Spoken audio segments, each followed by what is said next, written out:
Whitefield preached all the colonies. He made 7 trips over here. And he preached to every founding father, every signer of the Declaration of Independence and the Constitution of the United States heard Goerge Whitefield. Goerge Whitefield has to be, in my mind, the greatest preacher since Apostle Paul, and either before or after Whitefield. Whitefield was the second man really to go out into the field and preach. It wasn't John Wesley. Wesley took, Whitefield gave him the churches there in south of England. Whitefield went out and he started where no churches and nobody went to England. He went down to, they had animals in the south of England over there in the coal district. They weren't allowed to go in any towns or anything. They lived below ground, totally black, never washed, no schools, nothing. They were just fed like animals and sent back down in the mines. And these people came out of the mines, and Whitefield happened to have a little time off. He's standing there one day, and he gets up as these people coming out, these just like animals coming out of these holes. And he started preaching. And he stood there preaching, and he said the first time there was any indication there was a white man in the whole group was the white streaks that started down the cheeks. He was preaching to 100,000 at a time in the open air.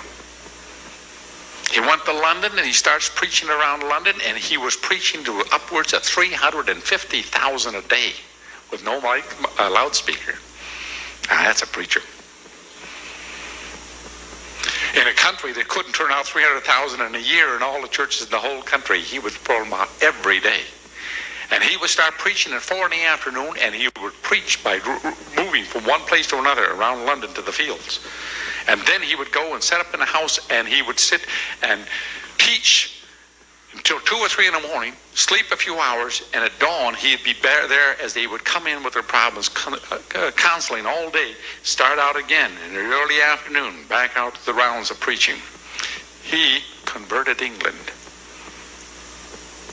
And he never built a church, never had an organization, never sent by a missionary board. See, he was one that was sent. He didn't get up, go, and went. Right?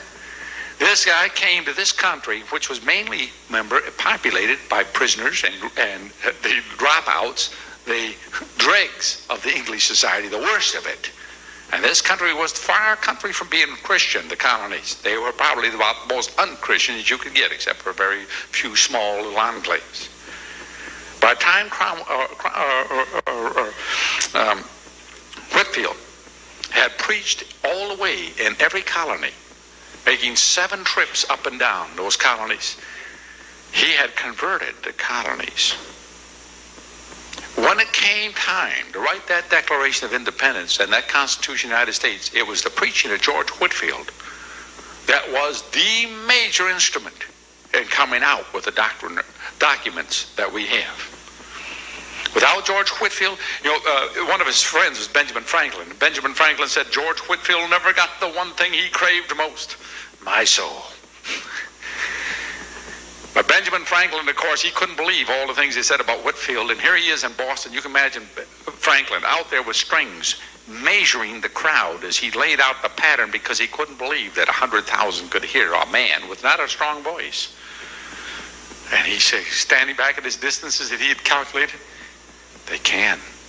He has that voice. And here at the feet of Goerge Whitefield on the Boston Commons, Jonathan Edwards at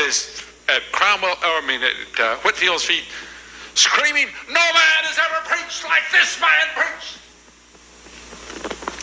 That's quite something coming from Jonathan Edwards, part of the greatest preacher this country has raised. You see, just like Apostle Paul, what overturned the Roman Empire? What did Caesar say? These men are turning the world upside down.